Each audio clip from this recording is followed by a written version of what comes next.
Hey everybody, and welcome back. Glad you could make it for another video. And today, we're going to be having some fun. We are going to be doing our What's for Dinner video for this week.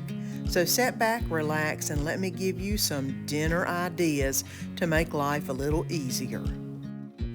Hello family and friends, I'm Susan, and welcome to my home. Let's get started on the chicken spaghetti. Let me go ahead and tell you the ingredients. It called for 2 skinless chicken breasts, which I used 4 chicken tenders. It calls for 2 teaspoons of Italian seasoning, which I have right here. And then 2 tablespoons of olive oil, which is right here. I'm all over the place today. 4 tablespoons of butter, which is here. 1 small onion, which is right there. 3 cloves of garlic, which is right there. 4 tablespoons of flour, which is of course behind them. 1.5 cups of chicken broth, which I used the Knorr's chicken bouillon to make the chicken broth. 3/4 cup of milk, which is right there. 4 ounces of cream cheese, which is here. I'm going to cut it in half. 1 cup of cheddar cheese shredded. I don't have any cheddar cheese. I am going to use Velveeta instead. Hopefully that will work well. 10 ounces of diced tomato. It calls for green chilies. The only one I've got is the Mexican blend, and I know that will not taste Italian. So I'm just going to use just regular diced tomatoes. 8 ounces of thin spaghetti. 1 cup of mozzarella cheese. And I also have some 5 cheese Italian blend I'm going to be putting in. So, first thing we've got to do is sear off the chicken real quick and get that going in the pan. You want to dry the chicken breast. I've just got them on one side and dried them off.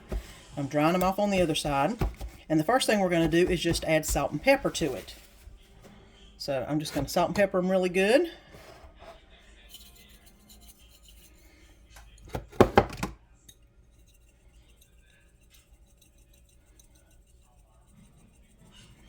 And it says to add a little bit of Italian seasoning, which I am, which I could just use this. It doesn't pour out in this one. Okay, I'm going to flip them over. I'm going to do the other side. Salt. Well, that was pepper, excuse me. Salt. Let me get a little bit more pepper on that. And some Italian seasoning. All right, now we're going to put that into the pan and start searing off the chicken real quick.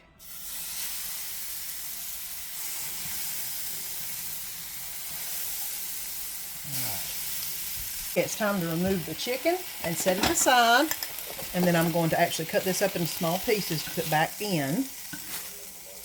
But I am going to add the 4 tablespoons of butter, which is salted butter, to the pot, and I've got it on medium-low, which is about a 3, and I need this all to melt. And what it's going to do when it melts is all of these little bits and pieces that are on the frying pan, it's going to have them come up and be lots of flavor for this spaghetti.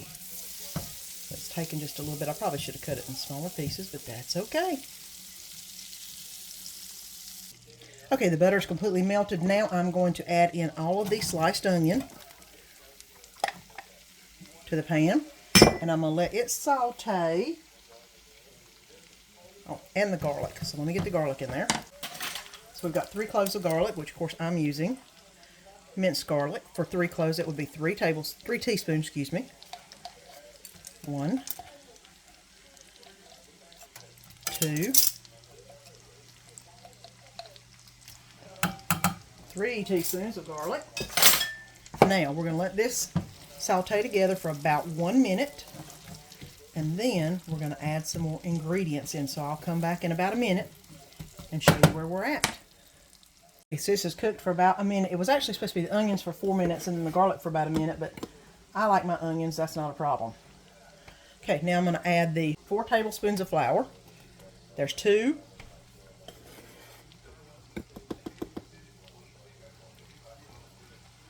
Here's 2. All right. Now I'm going to toss them around in the flour, and I'm going to let this cook for about 2 minutes. It's basically making a roux is what it's making.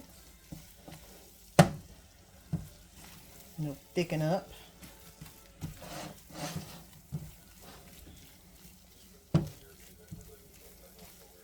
all right. Now you want to make sure that whenever you're doing this, that all the flour is cooked out of it. As far as any white, if you see any white, you need to make sure that it's stirred in, because you want to make sure that it doesn't have a flour taste to it. Okay, this needs to cook for about 2 minutes, which has already been cooking about a minute, so I'm going to give it another minute, and then we're going to add some other ingredients. Now it's ready for the chicken broth. And we are going to add the chicken broth in little bits and let it thicken up, and then keep adding it, kind of like you do risotto, kind of, I guess. And let that cook a little bit, and then we'll add more of the broth. Okay, let me add a little bit more.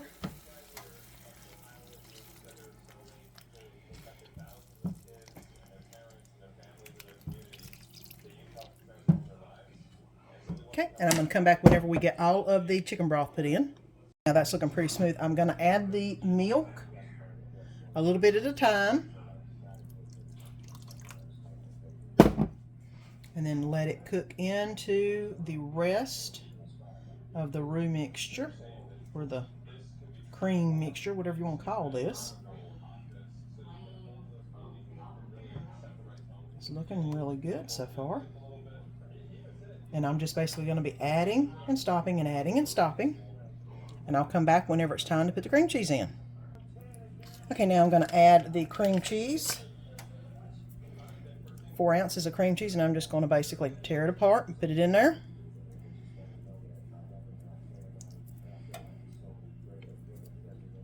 So we've added all the milk, we've added all the chicken broth, and now we've added the cream cheese. Now I'm going to let this melt down real quick.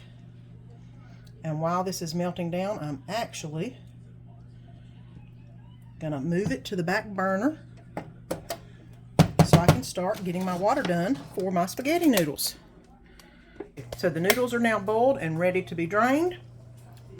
The cream cheese sauce is now ready. Look, it tastes amazing. And I'm going to combine the two. Okay, and now I'm going to add in my chicken, which I basically just shredded it. I don't like it being in big chunks. Drain off some of the tomatoes. There they are, the tomatoes. And let me go ahead and add in this cream, the cheese, whatever you want to call this. It's good, that's what it is.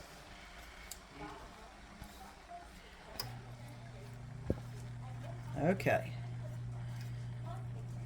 Now I'm going to stir all this around, get it all incorporated, put it in the baking dish. There we go, better. All right, let me get all this stirred together. The noodles, the tomatoes, the sauce. So that sauce had chicken broth and milk and onion and garlic and some little bits of Italian seasoning from whenever I did the chicken in it. And I don't know if I've got a big enough pan, actually. I hope I do. Yep, I think I need a bigger pan. This is a lot. But I don't know if y'all can see how good that looks. It looks so good, and it tastes really good. So let me go get another pan. I poured all the spaghetti mixture into the pan. It calls for a 9 by 13. I knew I needed some more. So I got this bigger pan. And it smells really good, guys. It smells so good, and it tastes so good because you know I've been tasting. Now the next thing we do is pour the mozzarella on top and then bake it in the oven. I did start my oven 400 degrees whenever I started all this. So it is ready to roll. So now I'm just going to put some mozzarella cheese on top. It says if you like it browned, you can put it under the broiler after you bake it. But you know me and Danny, we could care less if it's brown as long as it's nice and creamy. Okay. Got to get all this sprinkled out apart. Okay, now that is ready to go in the oven. Okay, and it's in the oven, 400 degrees, 15 minutes. We'll pull it out and see what it looks like. Here's what it looks like straight out of the oven. I cooked it for 15 minutes. It says if you want the top more browner, crunchier, whatever, you can do that. Y'all know we like the cheese melty, so that's not a problem. So I'm going to go ahead and get some dished out. I probably need to let it set for a minute because it's really hot, and then get it dished out for us to eat. Danny's hungry again, so he doesn't want me to wait. So let me go ahead and get a big piece and see if I can get it out without it falling all over the place, which I know is not going to happen.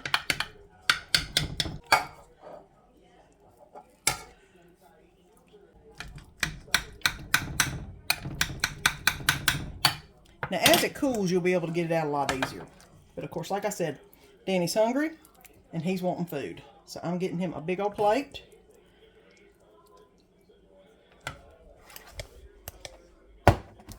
And that is what it looks like. And I'm going to get me a little bit once it cools off because it's way too hot for me to eat. And let's get some out for me now. Hopefully, it's cooled off enough to where I can dish it out without it being too hot.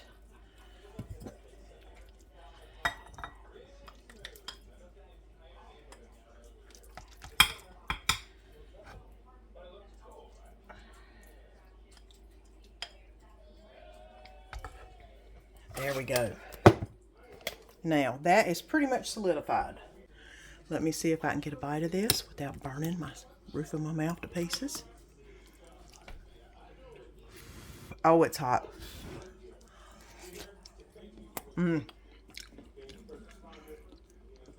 That is good. Cheesy, creamy, chickeny. Oh, it's just good. Okay. Chicken spaghetti. That's what's for supper Monday night. Hey everybody, it's Susan here, and it is Tuesday night, and y'all know it's Taco Tuesday tonight. Tonight I'm going to be making a beef and bean taco skillet. I've done a video on this one already, but it is so good. I love making this. It is better than any taco that I've ever made. Great recipe going down tonight. Let me put this ponytail up. And let's get to cooking. Okay, and of course we're doing the beef and bean taco skillet today. I have done this recipe already in a video, but I'm going to do a quick run over of all the ingredients. Can of pinto beans, drained, not rinsed. A can of rotel, which you know I use the Mexican style. Some red cap adobo. I've got some Mexican blend cheese, some onion, and it calls for a half a sweet onion, which is what I used, and 1 pound of ground beef that I've already browned and drained, so it's ready to roll. And I also forgot the taco seasoning. Okay, this is still hot. I'm going to go ahead and do 2 sprinkles of the adobo around the meat. I am going to add the onions in.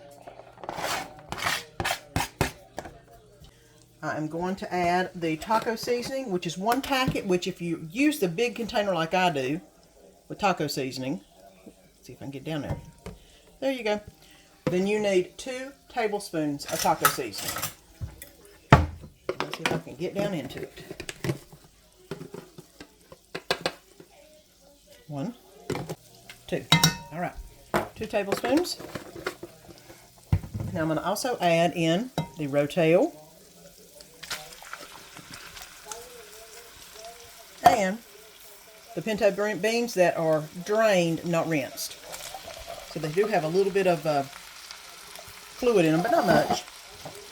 And now I'm going to mix this all together.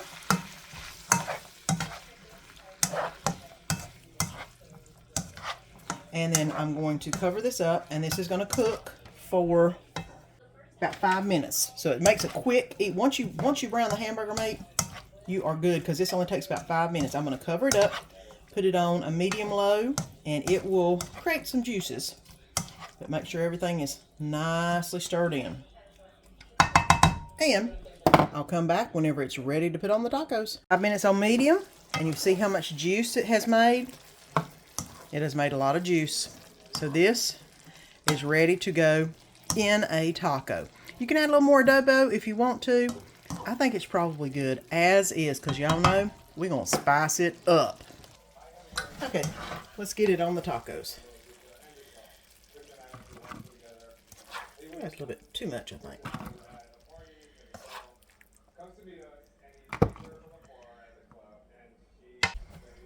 And now you know, we like the hot,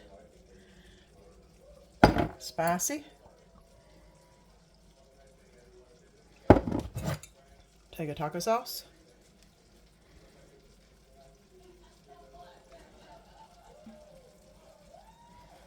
Okay. I'm going to do some daisy sour cream, which I'm about out. I'm going to go get me another squeezable.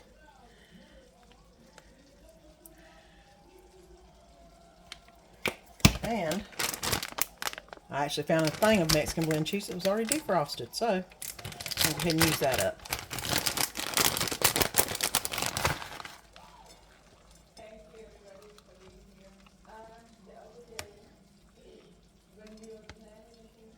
All right. And there's Danny's tacos. Y'all know the drill. Let me get me a bowl and make me some taco nachos.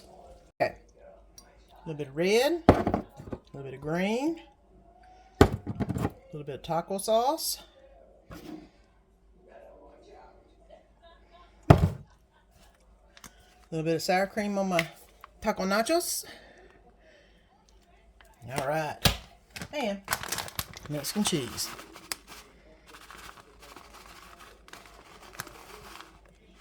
Now, that's what I call supper Tuesday night. And it is good. Hey everybody, it's Susan here. And it's Wednesday night. And I'm going to make something really quick and easy. The Polska kielbasa pepper and onion skillet. I have made a video on this one also. But it's really simple, really easy, one pan. And that makes cleanup a whole lot easier. My ponytail's already up. Let's get to cooking. Here's the recipe. I've got 3 small potatoes. I've got a bell pepper sliced and not diced, but sliced up pretty good. I've got a whole onion sliced, and this is a Polska kielbasa that I have just sliced up. And that, other than some olive oil and some salt and pepper, is all you need for this recipe. So I'm actually going to set you up high so you can see, because I'm going to have 2 things going. The first thing is a little bit of potatoes going in this skillet. And I'm just going to put a little bit of olive oil in here. And the potatoes. And I've got the potatoes in there, and it's hot. So I'm going to put some salt and pepper on them real quick.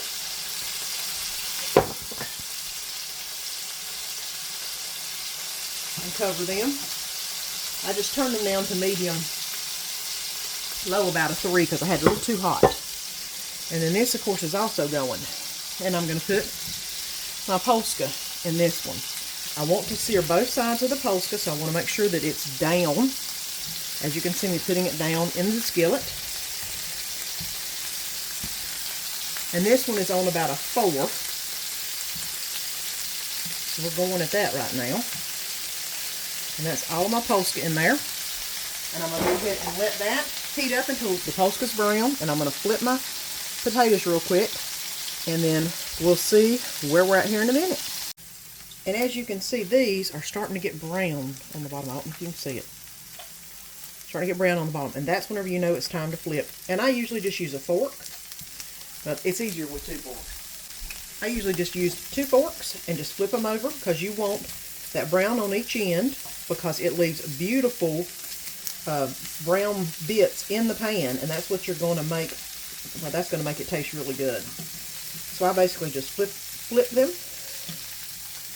and wait until the second side gets completely brown, and then we'll take these out of the skillet and put the peppers and onions in. And I've got all of them flipped real quick. And I have already stirred the potatoes 2 or 3 times now. Just want to make sure that they do not burn. You just want them to get done. Which, you know, once these are done and ready to go, you can probably turn the potatoes off and just let them sit, because they will do what they need to do. But this, and I'll bring you back whenever I get ready to take these off and put everything else in. Okay, I've stirred the potatoes again, and now the back side, whenever you lift them off, you can see they have some brown on them. It's time to take these out of the bowl, out of the pan, excuse me, and put them into a bowl over to the side.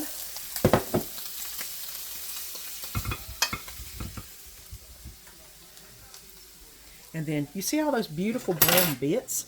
That's what you want. Now I'm going to add in the peppers and onions. And I'm going to let this cook up just a little bit till the onions have sweated just a minute. And as they sweat, they will loosen up what's good on the bottom of this pan, the juice. So I'm going to give it about 5 minutes, and we should be ready to start putting some stuff together. I'm going to go ahead and turn the potatoes off because they're done enough. As you can see, the onions have cooked down nicely. The peppers are cooking down nicely. I am going to go ahead and add the potatoes to that pan.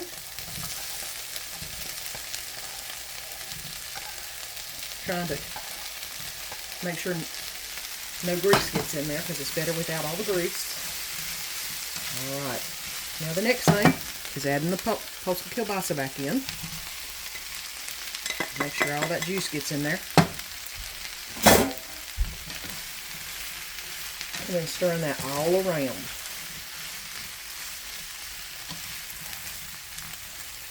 Alright, now I'm going to put this on low heat and cover it for about 10 minutes, and then it'll be ready to eat. That's how quick this is with 2 pans. With 1 pan, you'd have to shuffle back and forth. With 2 pans, it's easy. And a little bit more cleanup, but it makes it a whole lot faster. It's been 10 minutes, and we'll see how everything is. You see all the steam coming off of it? The one thing that you need to make sure is that the potatoes are completely cooked. Try to press through it, and it should go through pretty easily. Like, look for the biggest potato you can see, because you don't want them to be completely mushy, but you do want them to be completely cooked through. The peppers haven't cooked down totally to where they're nothing. And look at the kielbasa. That, I can't explain how good this is until you make it for yourself. The flavor that comes off of those kielbasas and into the onions is amazing. And I didn't put anything but salt and pepper on, which reminds me. Let's put a little extra salt and pepper right now. Alright, and it's time to plate up. And I'm just going to scoop it over the side here. It's not going to look beautiful, but it tastes really good. And Danny likes lots of extra sausage on his, so I'm going to put him some. And there's some peppers.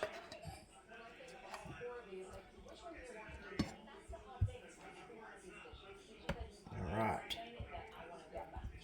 And that looks pretty good. Okay.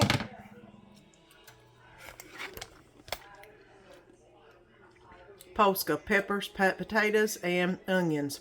And I don't know what to call this other than it's really good. You've got to try it. Hey everybody, and it's Thursday night.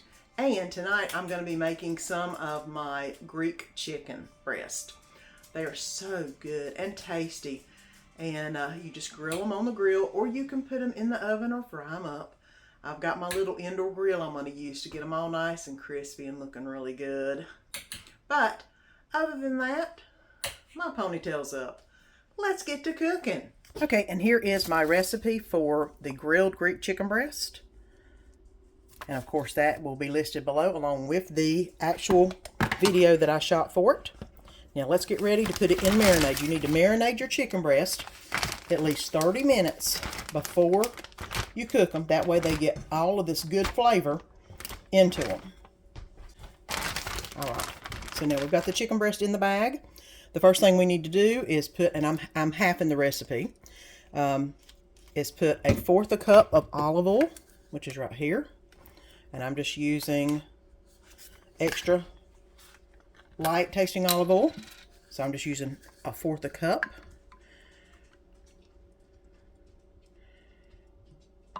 Okay. All right. And then we're going to use 1½ tablespoons of lemon juice. Need to set that up a little bit.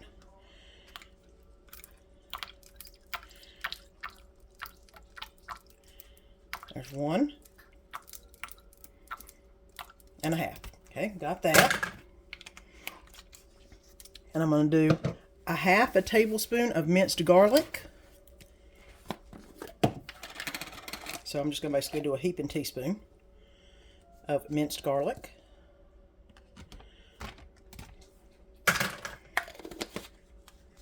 And I need 1/2 teaspoon of oregano, which I'm going to use oregano straight out of the garden. And I'm just going to pop it in there until it looks like about 1/2 teaspoon. And then I'm going to use 1/2 teaspoon of dried basil.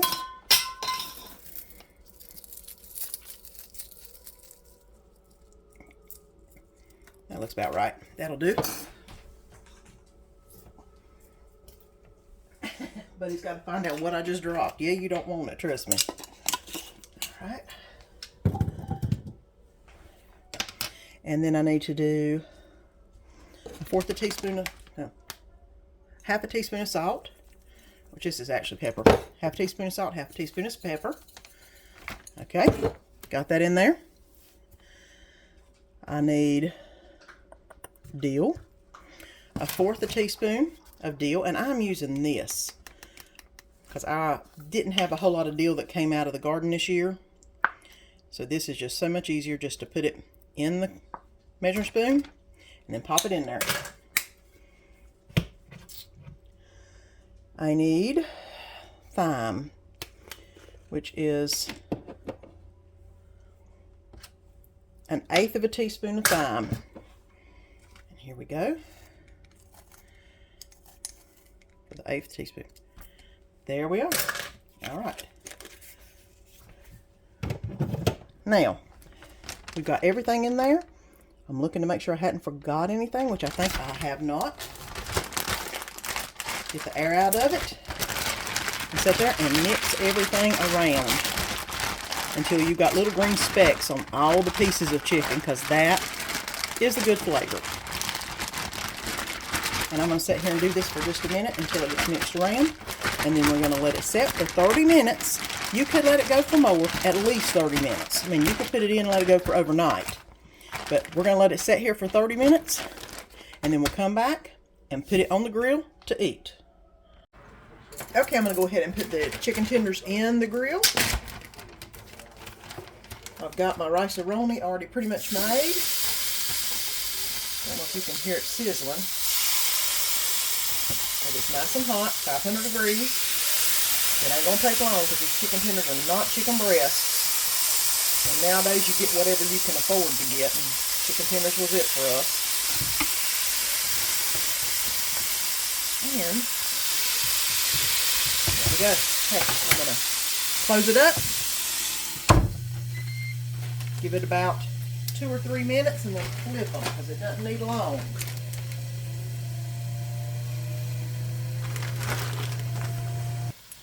Okay, chicken is done and ready to be served. I'm going to go ahead and put it on the plate. Give Danny quite a few. Give me less because he eats a lot.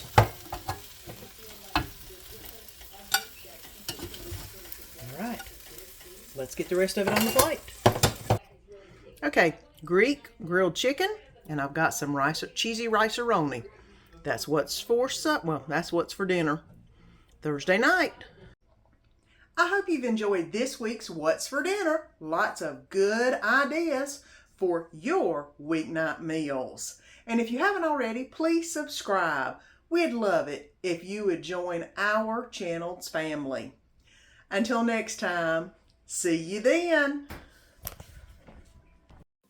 Please like and subscribe. Follow me on Instagram or Pinterest and comment on these videos. And let our family be a part of your family.